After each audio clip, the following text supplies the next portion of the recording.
नमस्कार, India daily देख रहे हैं आप। आपके साथ मैं हूं मीनाक्षी रजत। सबका हिसाब होगा में आप सभी का बहुत स्वागत है। आज सवाल सिर्फ एक बयान का नहीं है, आज सवाल है संवैधानिक मर्यादा का, सत्ता की भाषा का और विरोध की हद का। क्योंकि जमीयत उलेमाए हिंद के प्रमुख मौलाना अरशद मदनी ने असम के मुख्यमंत्री हिमंता बिस्वा शर्मा पर सीधा, तीखा और व्यक्तिगत हमला बोला है। मदनी ने सीएम हिमंता के किरदार को बदबूदार किरदार तक बता दिया है। अब सवाल ये कि क्या असम का बेदखली अभियान इतना गलत है कि मुख्यमंत्री के लिए इस तरह की भाषा का इस्तेमाल किया जाए?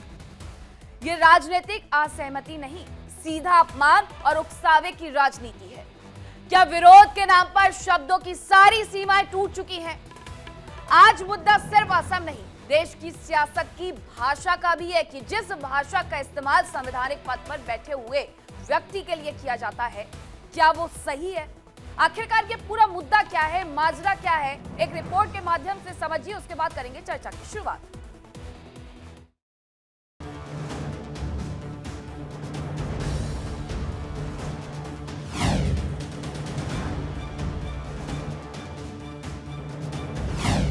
बदबूदार किरदार, हिमंता पर जहरीला वार। असम के चीफ मिनिस्टर का किरदार बदबूदार किरदार है।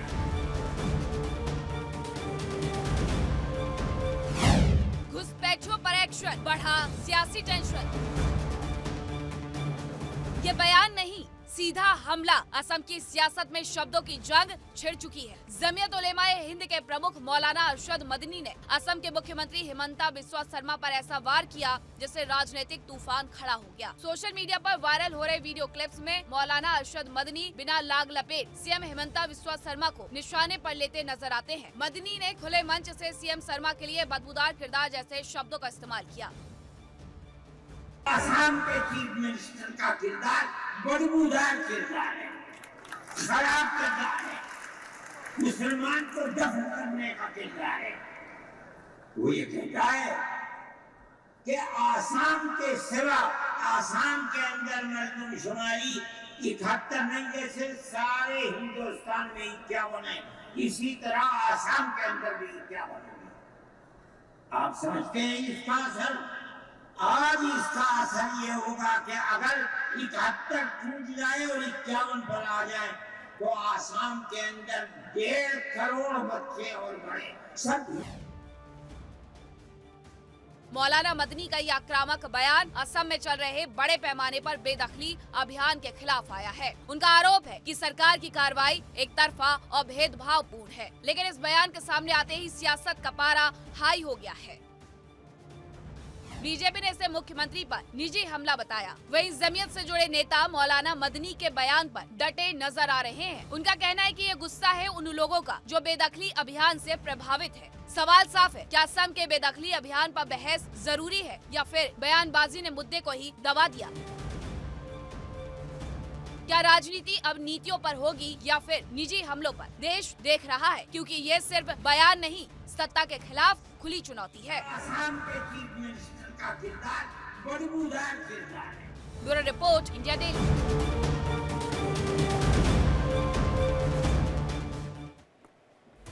और आज की बहस का सबसे बड़ा सवाल क्या है वो मैं आपको बता देती हूँ।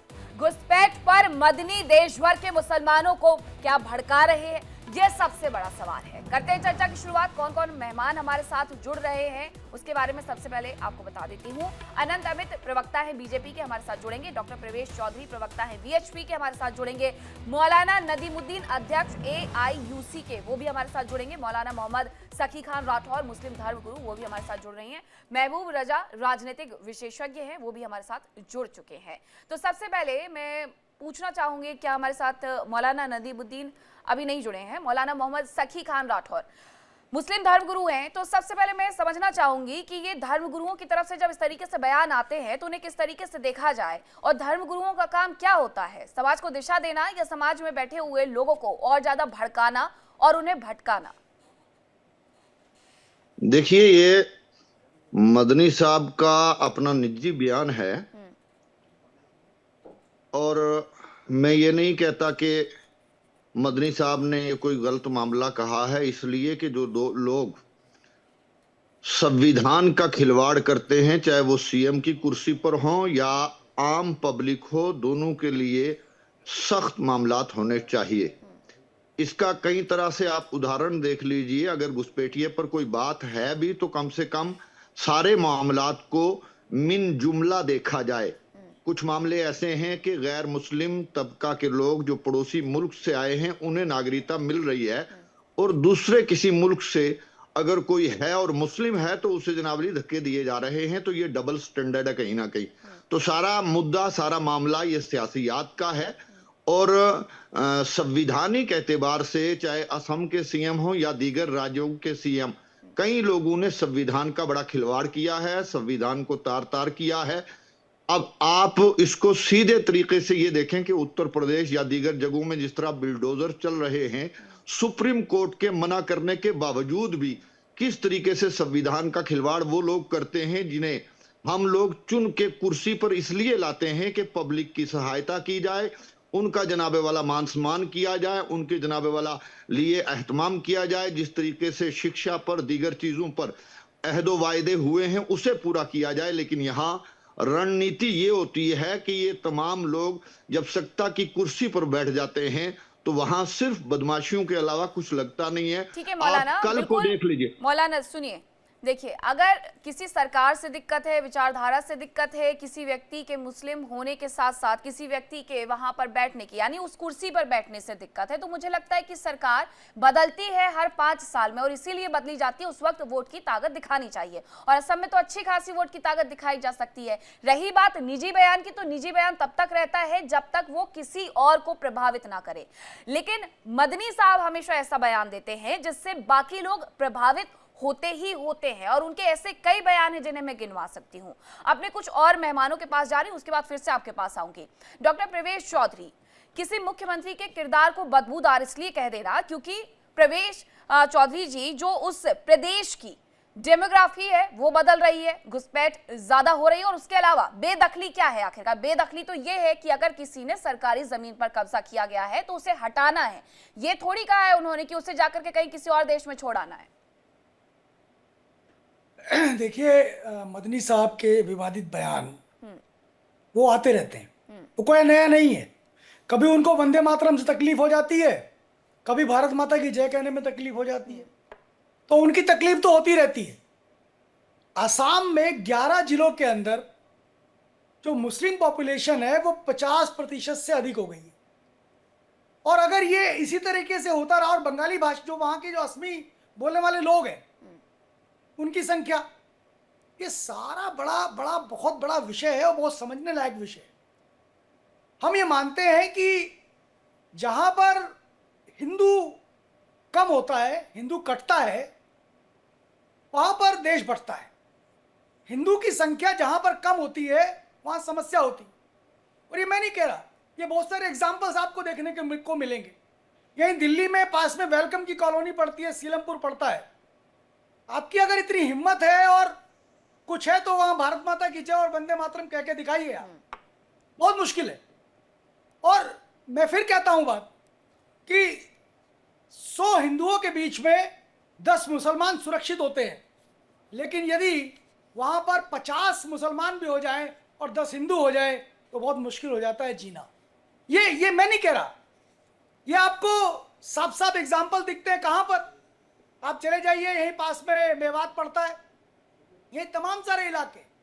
मेवात हरियाणा में क्या होता है वो भी बता दें। हरियाणा में क्या होता है, उत्तर प्रदेश में क्या होता है, सुनिए मौलाना साहब, लखनऊ में क्या होता है, मौलाना साहब मैंने आपके बीच में नहीं बोला। मुस्लिम है वहाँ क्या होता है, कम से कम वो भी बता दीजिए। डिबेट का यार नेशनल टीवी पर इतना खुला झूठ बोल रहे हैं आप, ये देखिए ना।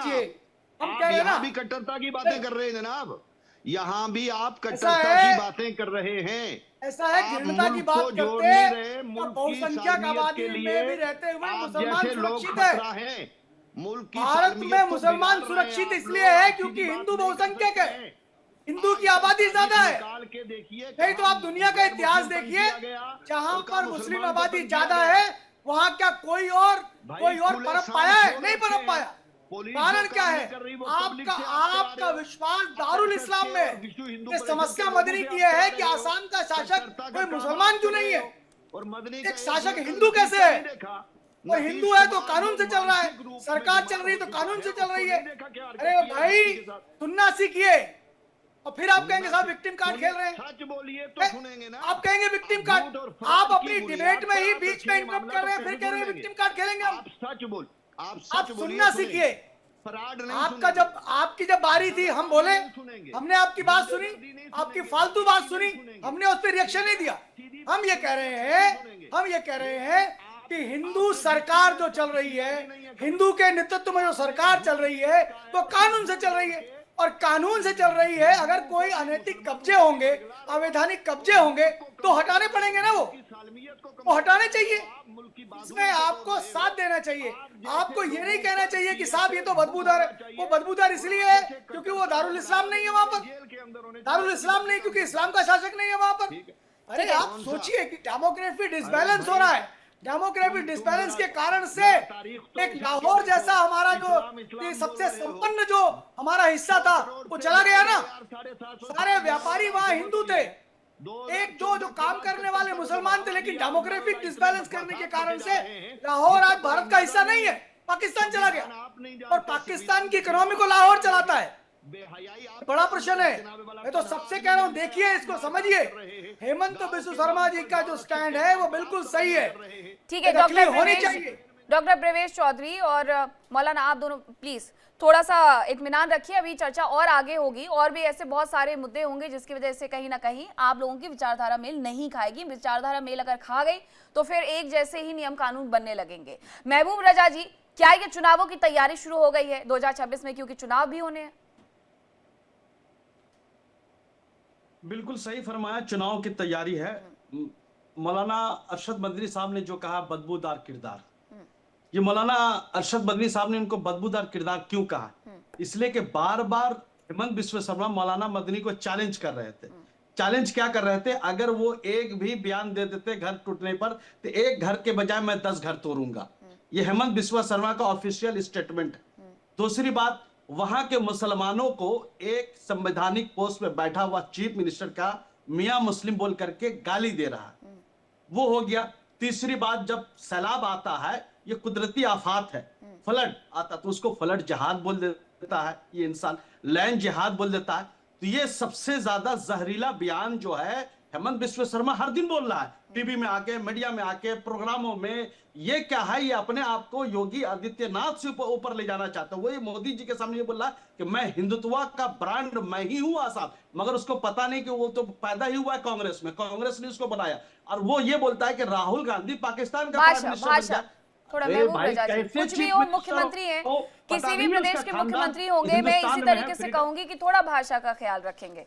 ठीक है, महबूब रजा जी अपनी बात पूरी रख ले, उसके बाद अनंत अमित जी उसके बाद आपको इंक्लूड करती हूँ। उनकी बात पूरी सुन लेते हैं, क्योंकि एक पक्ष अगर पूरा सुना नहीं जाएगा तो आप भी पूरी तरीके से जवाब नहीं दे पाएंगे। महबूब रजा जी जरा जवाब दे दीजिएगा, और पहले ये बताइएगा कि ये जो असम में बेदखली हो रही है, किस चीज की बेदखली हो रही है, और जिन लोगों को दिक्कत है वो कहां जा रहे हैं, किससे बातचीत कर रहे हैं? और रही बात मौलाना साहब की, तो अरशद मदनी ने कितने बयान दिए, वंदे मातरम नहीं बोलेंगे, इसके अलावा जिहाद करेंगे, इसके अलावा अल्लाह और ओम को बराबर बताते हैं। अब बहुत सारे उनके ऐसे बयान रहे हैं जिससे विवाद छिड़ जाता है, तो इन्हें निजी बयान की संज्ञा कोई नहीं देगा कि ये निजी बयान है, तो विवाद नहीं होने चाहिए फिर तो। महबूब रजा जी अपनी बात पूरी रखिएगा, उसके बाद अन्य मेहमानों का रुख करो।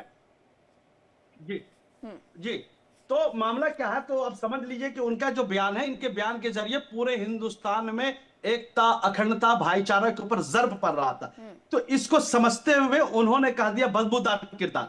मगर मैं भी बोलता मौलाना अरशद मदनी साहब को इतना तक नहीं पहुंचनी चाहिए, मगर ये इसी पस मंजर में करना, नफरत फैला रहे थे। दूसरी तीसरी बात कि हेमंत बिस्व शर्मा की जो कुर्सी वो चरमराई हुई है, वहां देख रहा है कि लोग जो है इनके तरफ से भरोसा उठ रहा है, तो इनके पास अब कोई मौका नहीं है। वहां पर आप समझ ही सकते हैं कि मुसलमानों की अक्सरियत, माइनॉरिटी की अक्सरियत बहुत ज्यादा है, वो वोट उनको देने जा नहीं रहे।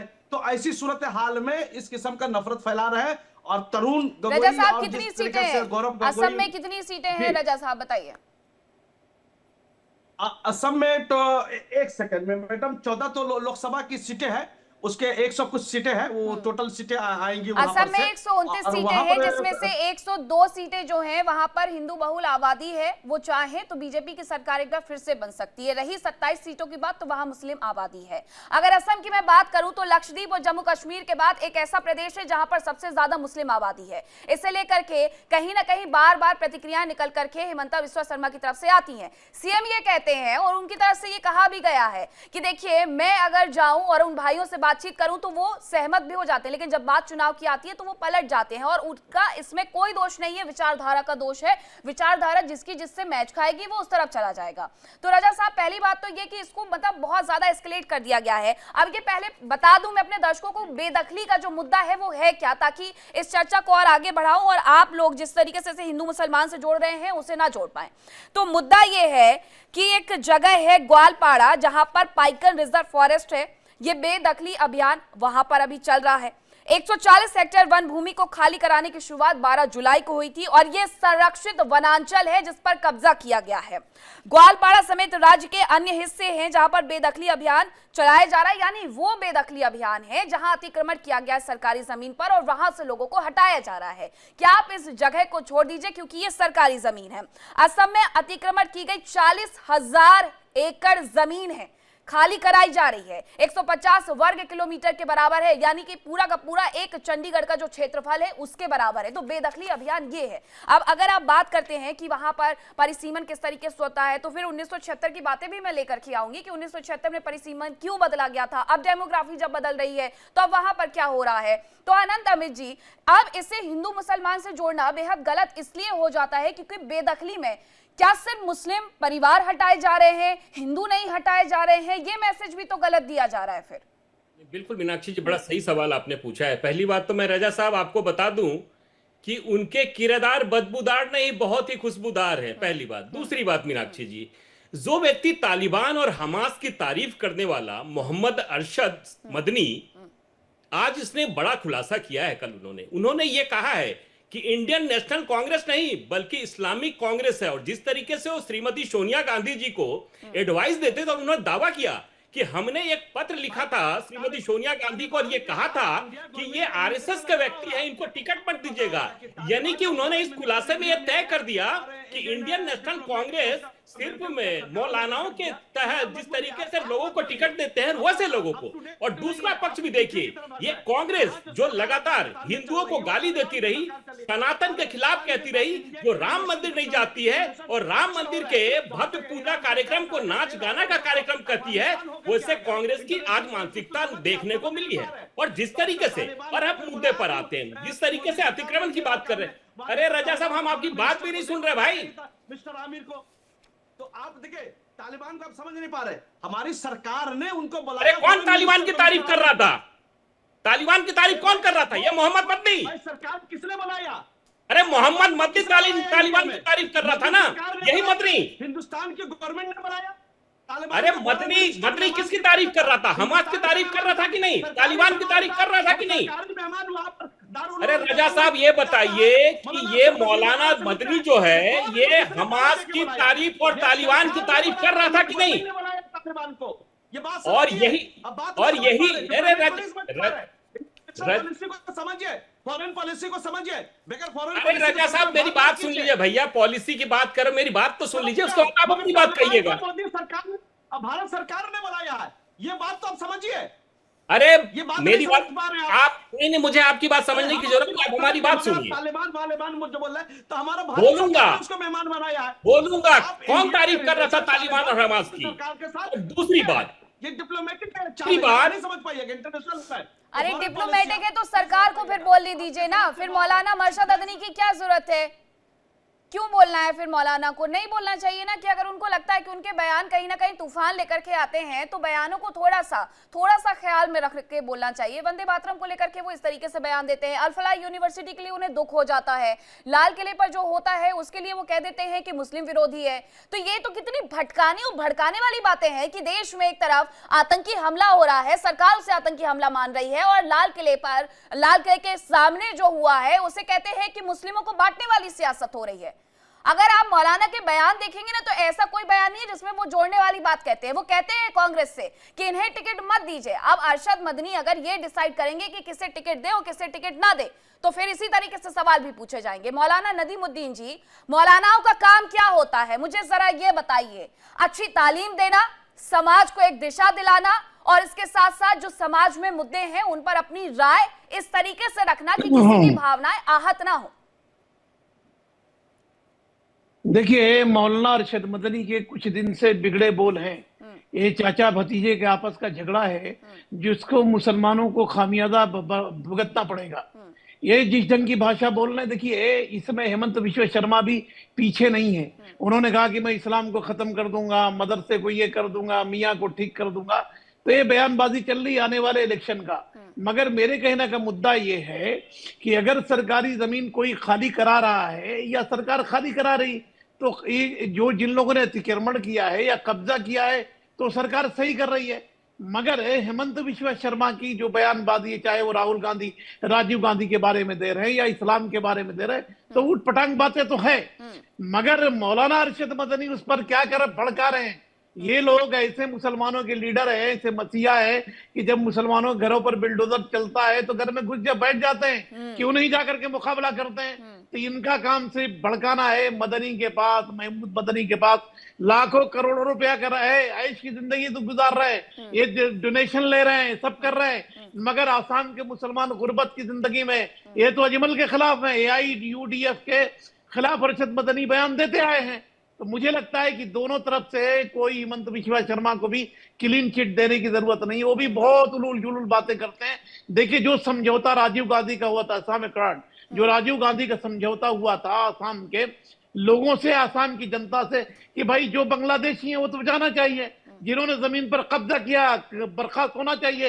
ये देश 140 करोड़ नागरिकों का देश है, हिंदू मुसलमान। अभी भाजपा के प्रवक्ता कह रहे हिंदू सरकार, अरे भाई हिंदू सरकार नहीं, हिंदुस्तानी सरकार है। 140 करोड़ लोग हैं, इसी भारत माता की संतान है, हम भारत की संतान है। तो ये आपकी सरकार कैसी हो गई? हेमंत विश्व शर्मा जितना हिंदू के सीएम है उतना मेरे भी सीएम है। बिल्कुल, क्योंकि उन्हें वोट सभी की तरफ से मिला है। बिल्कुल सही बात कही मौलाना नदीमुद्दीन आपने। एक बात और मैं कह रहा हूँ, अपीजमेंट की जो पॉलिटिक्स हो रही है कि मुसलमान अलग है, हिंदू अलग है, यही अपीजमेंट ने मुसलमानों को गुर्बत की तरफ ढकेला है। सच्चर कमेटी की रिपोर्ट पढ़ी है, 50-60 साल तो कांग्रेस बरसरे इख्तियार रही। कांग्रेस के दौर में कितने दंगे हुए, आसाम को लोगों ने नहीं झेला है। अभी तो इनकी सरकार 5-6 साल से है, 10 साल से, 5-6 साल से, 10 साल से। इससे पहले कितने फसादात हुए बंगाल, आसाम के अंदर कितने मुसलमानों का घर जला दिया गया, कितने मुसलमानों को मार दिया गया। ये अरशद मदनी, महमूद मदनी क्या कर रहे थे? ये सब भड़काएंगे और भड़का के घर पे चले जाएंगे। देखिए, मौलानाओं का काम क्या है मालूम? दिलों को जोड़ना। मौलानाओं का काम एकता अखंडता की बात करना। मौलानाओं का काम है कि अपनी कौम को गरीबी से निकालना। मौलानाओं का काम है कि अपनी कौम को जहालत से निकालना, मदरसे में रिफॉर्म करना, बड़े बड़े यूनिवर्सिटी बनाना। ये डोनेशन के पैसे ले रहे हैं, हलाल के नाम पर करोड़ों रुपया कमा लिए ये लोग मिल्लत के चोर है। मैं कहता हूं मिल्लत के जिम्मेदार नहीं है, ये भड़कार के अपनी रोटियां सेकते हैं। तो मैं हेमंत विश्व, अब देखिए कल के बाद क्या होगा, हेमंत विश्व शर्मा और ज्यादा कार्रवाई करेंगे और ये बयानबाजी देते रहेंगे। तो मैं कहता हूं हमारे आसाम के सीएम से, मेरे सीएम से, कि ये बयानबाजी को नोटिस में लेने की जरूरत नहीं है। आपके जितना हिंदू के आप सीएम है उतना मुसलमान के सीएम है। मौलाना नदीमुद्दीन, आप बिल्कुल सही कह रहे हैं कि वो दोनों ही समुदाय के सीएम हैं और वो उस बात को मानते भी हैं। बहु विवाह प्रथा से लेकर के छोटी बच्चियों के विवाह तक को उन्होंने रोका है कि 18 साल तक की जब तक बच्ची नहीं हो जाती है तब तक उसका विवाह नहीं करेंगे, क्योंकि असम में ये प्रथा भी बहुत हावी है। उसमें ना हिंदू है ना मुसलमान है, सब पर यह प्रथा हावी है, उस पर रोक लगाई गई। बहु प्रथा के खिलाफ, जो बहु विवाह प्रथा के खिलाफ है, उस पर रोक लगाई गई। तो ये जब मौलाना राठौर जी, जब इस तरीके से रोक लगाई जाती है तब भी वही हिंदू मुसलमान शुरू हो जाता है। जब किसी की कब्जाई हुई जमीन से कब्जा मुक्त करवाया जा रहा है सरकारी जमीन से, तब भी हिंदू मुसलमान होता है। अब वहां पर बहुत सारे लोग ऐसे हैं जो हिंदू भी हैं, जो कोर्ट तक गए हैं, उनकी बात भी सुनी जा रही है। तो सिर्फ मुसलमानों को ही टारगेट किया जा रहा है, ये कह देना भी तो मौलाना राठौर जी गलत है।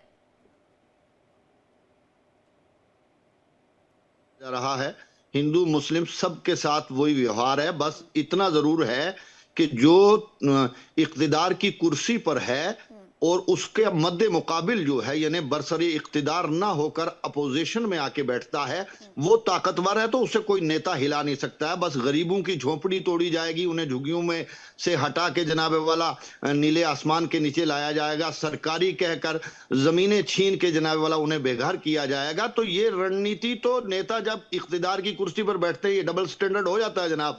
अब सच कहने ऐसा क्या कहाँ होता की है क्षमता मौलाना हो तो राठौर? इंसान ऐसा कहाँ होता है? आप मुझे ये बताइए, अतिक्रमण की कार्रवाई होती है तो क्या महल नहीं ढाए जाते हैं? ये तो नैरेटिव सेट हो रहा है।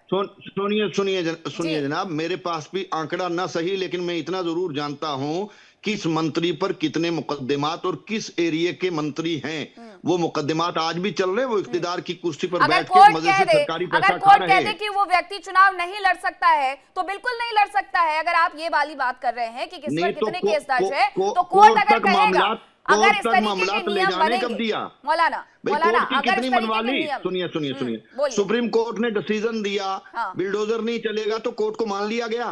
किसी नेता ने माना? बताइए आप। अब जनाब वाला खिलवाड़ कौन करेगा? गरीब करेगा जी। खिलवाड़ कौन करेगा? झोंपड़ी में रहने वाला जिसके पास 2 नहीं, ये कमरे की बिल्कुल जमीन है वो नैरेटिव है करेगा। और ये दर्शक बहुत अच्छे से समझ रहे हैं, सीधी क्योंकि बोली बोलता हूं जहां ना, पर सच मौलाना कहने का सुनिए जरा, सुनने की भी धैर्य रखिए कि अगर कहीं पर भी इस तरीके से कार्रवाई होती है अतिक्रमण को हटाने की, तो उसमें हिंदू मुसलमान नहीं देखा जाता, उसमें अमीर गरीब नहीं देखा जाता, हर जगह वो कार्रवाई होती है, हर जगह वो कार्रवाई होती है। प्रवेश चौधरी जी, अतिक्रमण कहीं पर भी किसी भी तरीके से बर्दाश्त नहीं किया जाता और इंक्रोचमेंट को लेकर के ही सुप्रीम कोर्ट की तरफ से ये कहा गया था कि इंक्रोचमेंट पर आप बुलडोजर वाली कार्रवाई कर सकते हैं। उसके अलावा आप उत्तर प्रदेश में, क्योंकि ये कहा गया था कि उत्तर प्रदेश में किसी के भी इस तरीके से घर नहीं गिराए जाएंगे, बुलडोजर वाली कार्रवाई नहीं होगी, लेकिन जो इंक्रोचमेंट है उस पर होगी। अब इसमें हमने कितने महलों को गिरते देख लिया, सिर्फ झुग्गी झोपड़ियों की बात क्यों करें? फिर लोगों को यह भी चाहिए कि वो रास्ता साफ हो निकलने के लिए, लेकिन यहां से जो झुग्गी झोपड़ियां हैं उन्हें हटाएंगे तो हम राजनीति करेंगे। प्रवेश जी, नहीं, इंक्रोचमेंट अगर किसी ने किया है तो सरकार देखो उसको उठाएगी। सरकार की एक पूरी प्रक्रिया है, वो प्रक्रिया पूरी करते हैं, उसके बाद फिर जाकर कहीं कुछ करते हैं। अगर सरकार को कोई इंस्ट्रक्शन सुप्रीम कोर्ट से या कोर्ट से मिलती है तो फिर उसका संज्ञान लेती है, फिर अपील करती है। सब प्रोसेस है, ये सरकारी प्रोसेस है। लेकिन हम ये मानते हैं कि किसी भी प्रकार का अतिक्रमण करना, सरकार की संपत्ति पे करना, वो अवैधानिक है, गलत है, वो नहीं किया जाना चाहिए। हम एक बात मानते हैं मीनाक्षी जी, कि बार बार मुस्लिम विक्टिम कार्ड खेलने की बात करते हैं कि मुसलमानों को दबाया जा रहा है, मुसलमानों को दबाया जा रहा है। ये लबोलबाब यही बातें निकल कर आती है। अगर मुसलमानों को दबाया जा रहा है मीनाक्षी जी, तो एनडीए गवर्नमेंट में यानी मोदी सरकार में सबसे ज्यादा आईएएस ऑफिसर बन रहे हैं मुसलमान। अभी तक का आंकड़ा उठा लीजिए तो सबसे ज्यादा मुस्लिम आईएएस जो बने हैं वो एनडीए गवर्नमेंट में बने। एक चीज, उसके बाद अगर आप तमाम सारी योजनाओं के बारे में देख लीजिए तो इसके बारे में पूरा डेटा है कि जनधन, केवल जनधन अकाउंट में अगर देखा जाए तो 42% से ज्यादा की हिस्सेदारी मुसलमानों की है। अगर पीएम आवास की बात कर दी जाए तो लगभग 31% से ज्यादा, 31% से ज्यादा, 34% से ज्यादा हिस्सेदारी मुसलमानों की है। उसके बाद उज्ज्वला में देखेंगे तो 37% करीब है, उससे ज्यादा है, लगभग 40% के करीब है। और मुद्रा में देखेंगे तो लगभग 36-38% के करीब उनकी हिस्सेदारी है। अगर भारतीय जनता पार्टी तुष्टीकरण कर रही थी, यदि भारतीय जनता पार्टी मुसलमानों का अपीचमेंट कर रही है, उनके खिलाफ हो रही है, तो क्या इन योजनाओं का लाभ उनको देना चाहिए था? क्या नहीं देना चाहिए था? क्यों? कारण क्या है? मैं हिंदू सरकार की बात करता हूं ना, तो हिंदू सरकार इसलिए हम कह देते हैं क्योंकि हिंदू ही केवल ऐसा है जो सर्वे भवन्तु सुखिना की बात करता है। हिंदू ही ऐसा है जो संगच्छत्वम संवदत्वम की बात करता है। हिंदू ही ऐसा है जो ओम शांति ओम की बात करता है। हिंदू ही ऐसा है जो किसी भी हिंसा को नकार देता है और अहिंसा की बात करता है। मीनाक्षी जी, केवल हिंदू ही ऐसा है जो कहता है एकम सत विपरा बहुधा वदंती, यानी कि महबूब रजा जी को शामिल करती हूँ। पहले मैं यहाँ पर अपना एक आंकड़ा सुधारना चाहती हूँ। ठीक है प्रवेश जी, मैं समझ गई आपकी बात। असम में 126 विधानसभा सीटें, जैसे मैंने 129 कह दिया था, इसमें से 102 सीटें ऐसी हैं जिसकी हिंदू प्रभाव वाली हैं। महबूब रजा जी, एक सवाल 1976 का, निचले असम में मतदाताओं की डेमोग्राफी का संबंध 1976 के चुनावी क्षेत्रों के परिसीमन से जुड़ा हुआ है। यह बताया गया कि कांग्रेस ने मुस्लिम वोटों का फायदा लेने के लिए जनसांख्यिकीय बदलाव किए। राज्य की करीब 30 विधानसभा सीटों पर मुस्लिम उम्मीदवार जीतते रहे। तो हर बार समझिए महबूब रजा जी, हर बार मुसलमानों को सिर्फ चुनावों के लिए इस्तेमाल किया जाता है और अभी भी यही किया जा रहा है। जो अरशद मदनी की तरफ से बयान दिया गया है वो सिर्फ और सिर्फ भड़काने वाले हैं एक समुदाय को, ताकि वहां की जो विधानसभा सीटें हैं उस पर प्रभाव को बदला जा सके। बहुत शुक्रिया। मैं उससे पहले मैं परवेश चौधरी जी वीएचपी के प्रवक्ता, मैं उनको बताना देना चाहता हूँ, मोदी जी की जो बहुत सारी तारीफें कर रहे थे, बहुत अच्छा कर रहे थे, मुबारकबाद आपको, इसके लिए सब चीज मिलता है, आपको तारीफ करनी भी चाहिए।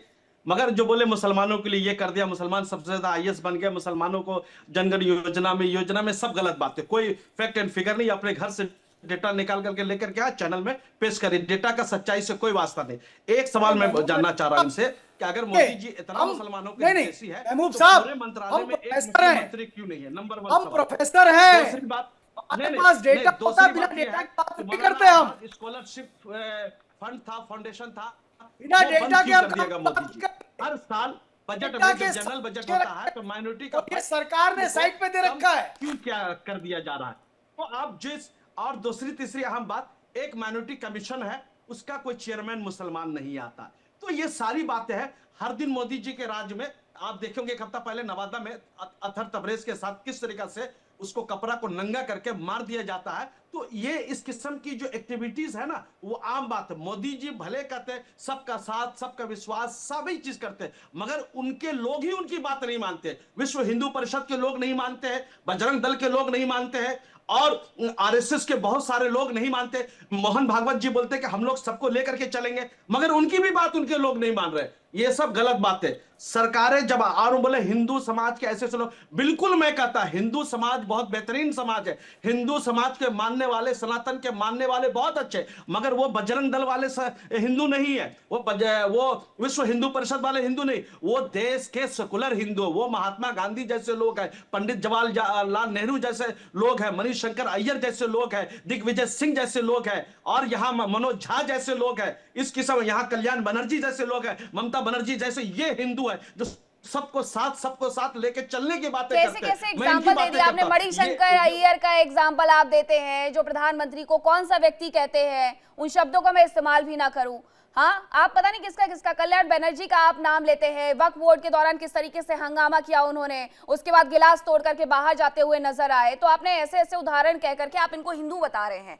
मतलब जहां पश्चिम बंगाल के लोग इन्हें हिंदू ना माने, वहां आप महबूब रजा इन्हें हिंदू होने का सर्टिफिकेट दे रहे हैं। आप ये क्यों नहीं मानते हैं कि अरशद मदनी बार बार इस तरीके से बयान देते हैं कि आपके समाज में एक गलत संदेश जाता है? क्यों वंदे मातरम बोले से खफा हो जाते हैं? क्यों उनके खिलाफ, लोगों के खिलाफ फतवा जारी कर देते हैं? क्यों भारत माता की जय बोलने वालों के लोगों के खिलाफ वो हमेशा कहते हैं कि फतवा जारी कर दिया जाएगा? अरे देश में रह करके देश के लोगों को अगर आप राष्ट्रभक्ति नहीं सिखा सकते हैं तो कम से कम भड़काऊ भक्ति तो मत सिखाइए। प्रवेश चौधरी जी कुछ कह रहे थे, उसके बाद आती हूँ आपके पास आनंद जी। नहीं, मैं रजा साहब को कहना चाहूंगा, रजा साहब मैं प्रोफेसर हूं और दुनिया के टॉप यूनिवर्सिटी जेएनयू में पढ़ाता हूं। मैं यदि कोई बात कह रहा हूं तो ऐसे नहीं कह देता, वो विदाउट डेटा नहीं कह सकता। ये सरकार की साइट पे ऑलरेडी अवेलेबल है, आप जाकर देखिए। जो मैं कह रहा हूं कि सरकार की योजनाओं का लाभ मिला है कि नहीं मिला, आपको जानकारी दे दूं। आज से पहले ये जो होते थे, आप सुनना नहीं चाहते। कारण क्या है कि आपकी राजनीति जो है विक्टिम कार्ड खेलने की राजनीति है।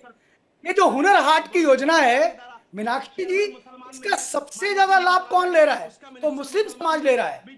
दूसरी चीज, महबूब रजा जी को पता सब कुछ है, वो मानेंगे नहीं, क्योंकि अपनी डिबेट में मैं इन्हें इतने बार गिनवा चुकी हूं कि कौन कौन सी योजनाएं हैं जो कि प्रधानमंत्री की तरफ से 2014 से लेकर के अभी तक चलाई गई है, उस्ताद योजना से लेकर के वजीफा योजना में इजाफा करने तक, और आप तो 3 तरह के खिलाफ हो जाते हैं। साहब छोड़िए, अब आगे कहां जाएंगे। मौलाना नदीमुद्दीन से मैं जान लेती हूँ कि हमेशा ये कह देना कि सरकार मुसलमान विरोधी है, तो क्या मुसलमानों ने सरकार को चुन करके सत्ता में नहीं बैठाया है? क्या हेमंता बिस्वा शर्मा को चुन करके असम में नहीं बैठाया है? जो ये नैरेटिव सेट कर दिया जाता है कि वो मुसलमान विरोधी हैं।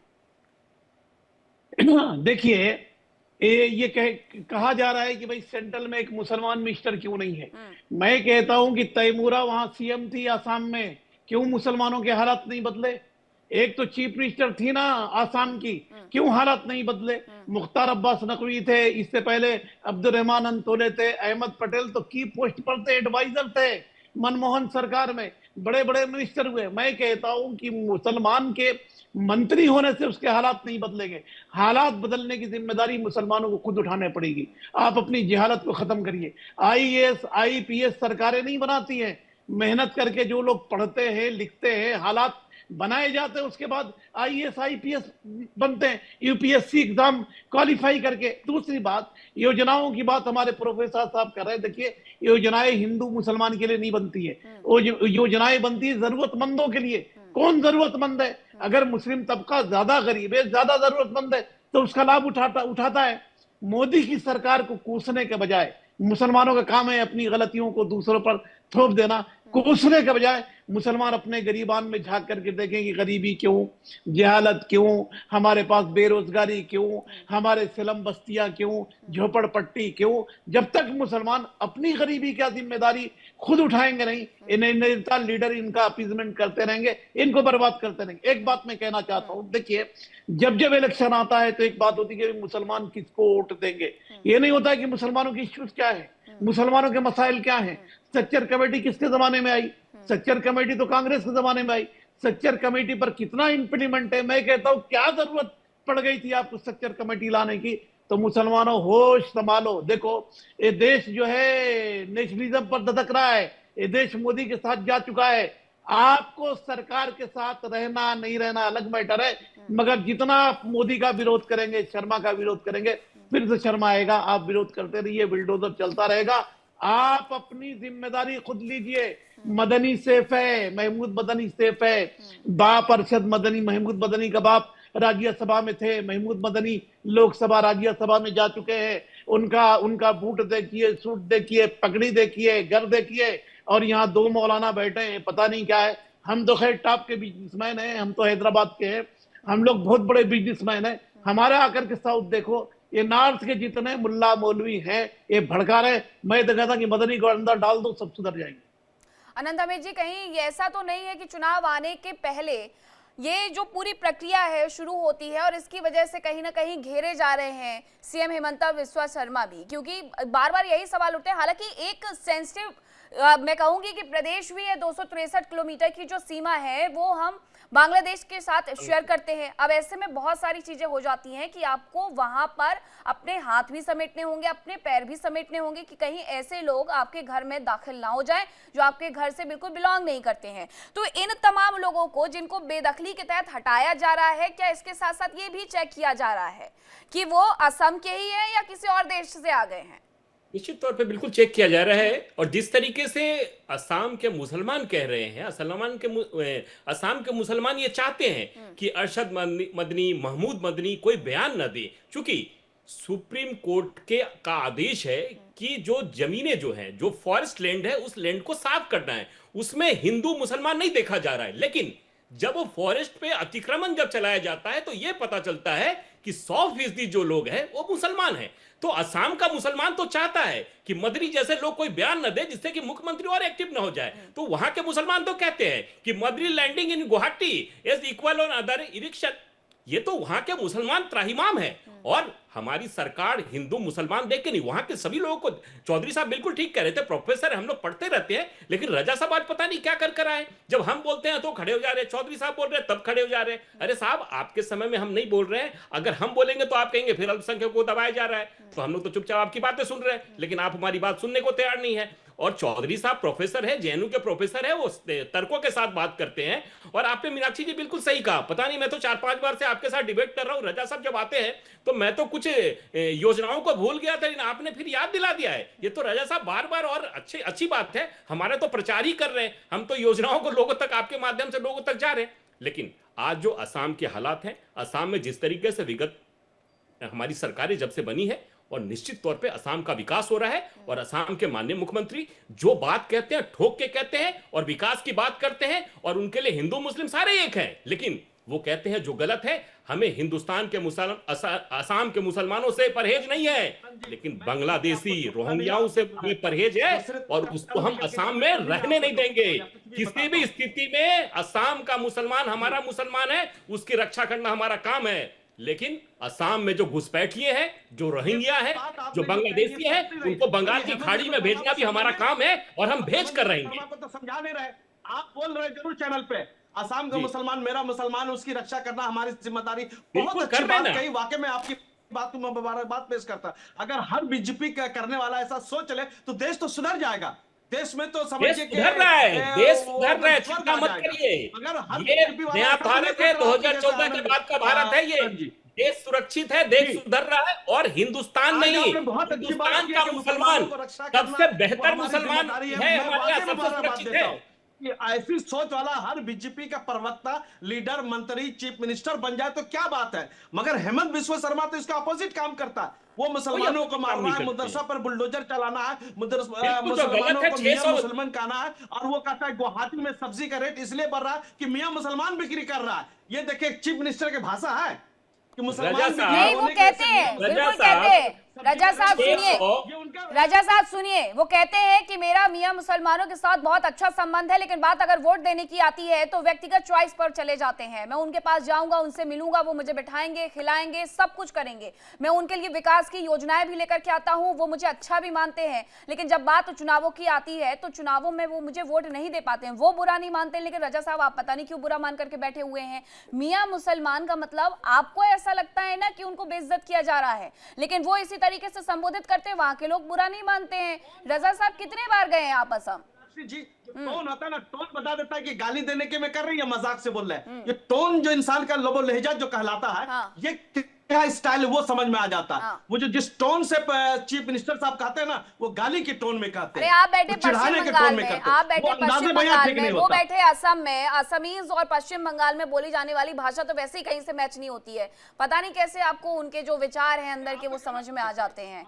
मौलाना राठौर जी, क्या ये जरूरी होता है कि कोई भी चुनाव जो है वो बिना हिंदू मुसलमान के हो ही नहीं सकता है?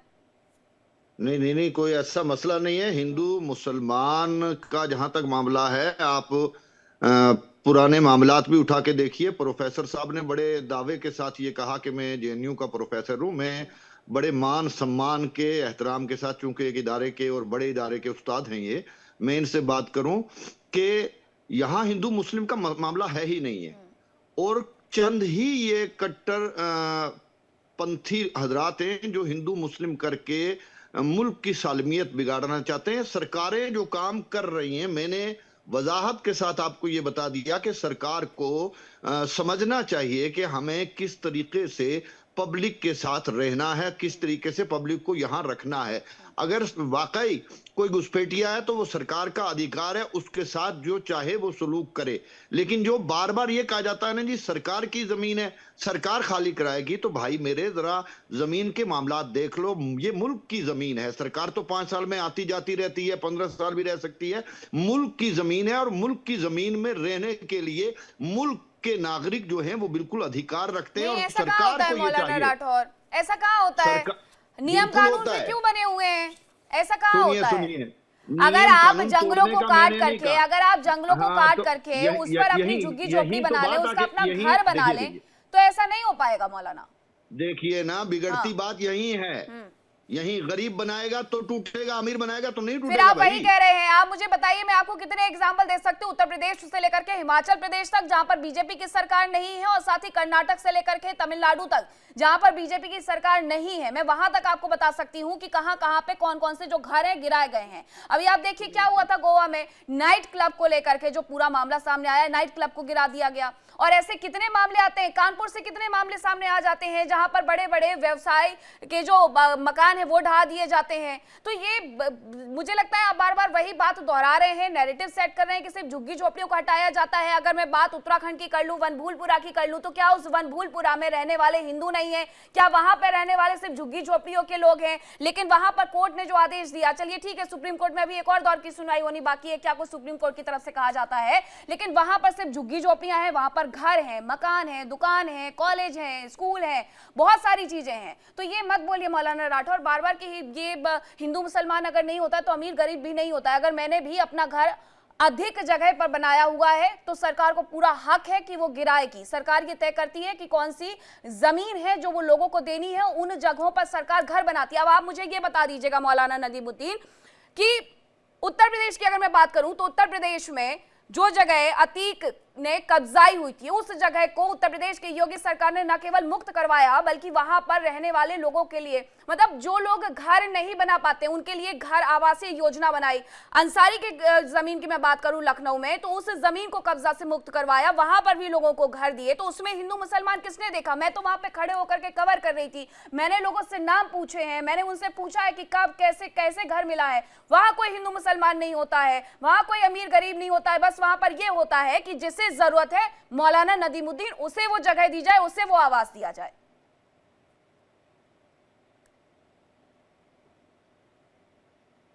मौलाना नदीमुद्दीन हमारे साथ नहीं है। डॉक्टर प्रवेश चौधरी, आप इस बात का जवाब दीजिए। नहीं, मेरा तो देखो एक ही चीज मानना है मीनाक्षी जी, जो चीज गलत है वो गलत है, वो सही नहीं कही जा सकती। अगर वो सही है तो रहेगा। अभी मेरठ का आपको शायद घटना याद हो, मेरठ के अंदर मैं उस मार्केट में गया, उस मार्केट में मैं बैठ करके आया लोगों के साथ। 1 महीने बाद पता चला कि कोर्ट से एक आदेश आया था और वो मार्केट हटानी पड़ रही है, क्योंकि वो आवेदनी थे, सारे हिंदू थे वहां पर, कोई मुसलमान नहीं था उसके अंदर, हिंदू थे। क्या हिंदू समाज ने लड़ाई लड़ी क्या उसके लिए? उसने क्या उस पर विक्टिम कार्ड खेला क्या रिलीजन का? नहीं खेला।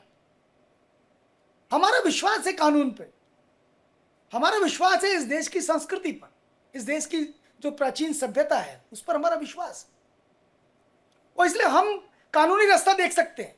जनाब सीधा आप मंत्री बता दीजिए वो कितने थे? ठीक है, लगभग 100 से ज्यादा लोग। सुनिए मेरी बात, महबूबा मुफ्ती की और भाजपा की जब J&K में सरकार थी, जो डिप्टी सीएम बने थे उनकी संपत्ति चेक करवाओ कितनी है आज भी मौजूद। ये सब प्रोफेसर साहब कहने की बातें हैं, आवाम को बेवकूफ मत बनाइए, सीधी सी बोली बोलिए। दुकानदार की जनाबली दुकानदारी खत्म की जाएगी, कपड़े वाले का कपड़ा हटाया जाएगा, रेडी वालों का फ्रूट गिराया जाएगा। ये कहिए ना, आप सच कहिए भाई, सच कहने में क्यों शर्मा रहे हैं आप?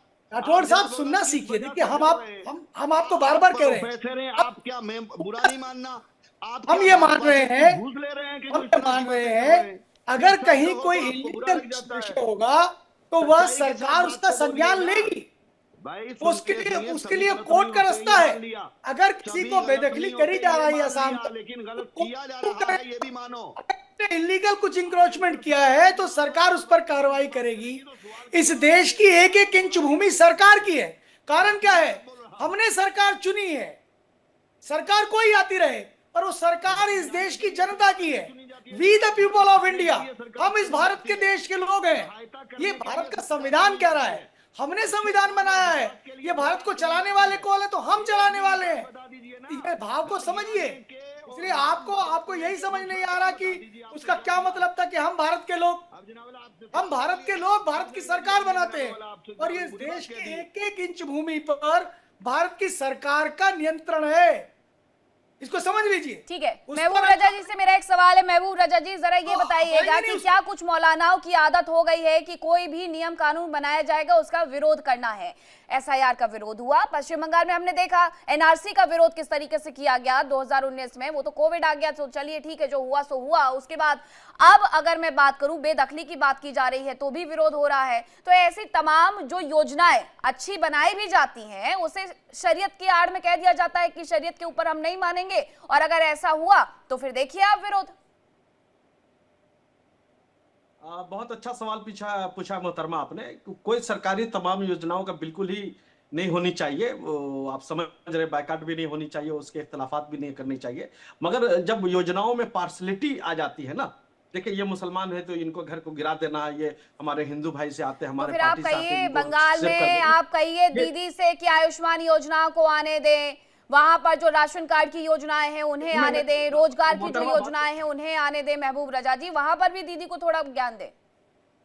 आपने जैसे कहा ना कि वहां पर प्रॉब्लम कहां पर हो जाता है, जैसे कि एक यहाँ पर सारे लोग मुसलमान बसे हुए, तो इसको खाली करवा दो, इसी जमीन में नॉन मुस्लिम बसे हुए उसको रहने दो। ये मैं देखते मुसलमानों के बीच में कभी कोई हिंदू रहता ही नहीं है, मतलब महबूब रजा जी, मुसलमानों के बीच में हिंदू तो रहते ही नहीं है। एक दो वो बेचारा वो अलग पार्टी, अपोजिशन पार्टी करता होगा, वो बीजेपी वाला नहीं होगा, इसीलिए उसको भी गिरा दिया जाता, अपोजिशन के घर को भी गिरा दिया जाता। बात समझिए, यहाँ पर समझने की बातें है, ये लॉजिकल बात मैं समझाने की कोशिश कर रहा हूँ।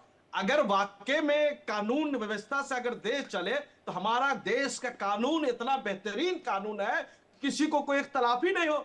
उसने बोल दिया आप अपने एतबार से धर्म को जिए, आप अपने एतबार से इबादत कीजिए और कानून को मानते रहिए। इतना बेहतरीन संविधान दुनिया का तो कहीं का नहीं है। मैं तो दावे के साथ आपके चैनल में तो फिर मानना चाहिए कानून को, महबूब रजा जी, मानना चाहिए फिर कानून को मानना चाहिए ना फिर महबूब रजा जी। लेकिन ऐसा होता नहीं है ना, बहुत सारे मुद्दों में SIR का भी विरोध कर देंगे, हम NRC का विरोध कर देंगे, हम मुसलमानों को जानबूझ करके जाकर के भड़काएंगे। ये मौलानाओं की तरफ से इस तरीके से बयानबाजी आएगी कि देश का मुसलमान ये सोचने लगे कि सरकार हमारे लिए काम कर भी रही है या नहीं कर रही है। तो महबूब रजा जी, सोच का अंतर तो यहाँ पर भी है। सिर्फ कानून बना देने से अगर लागू होने लगते तो 3 तलाक के लिए विरोध न सहना पड़ता। अनंत अमित जी।